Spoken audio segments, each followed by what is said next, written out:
Time check guys, 7:14 AM. Napakalamig dito sa Baguio po Taragis. Andito tayo ngayon sa Victory Liner Terminal.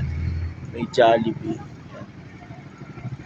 Ang current temperature as of the moment is 11 degrees. Tumatagos talaga sa jacket yung lamig guys. Sobrang lamig. Kaya if gusto nyong ma-experience yung ganitong lamig, this is the time para umakyat kayo ng Baguio City. Ang pamasahe naman, pag sa Victory Liner ka, yung pinakamura is 651 ata, if I'm not mistaken.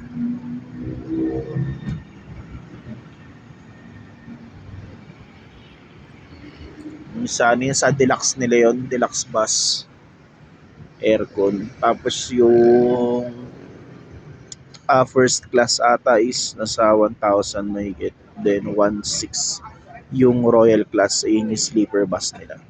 Ayan. Thank you.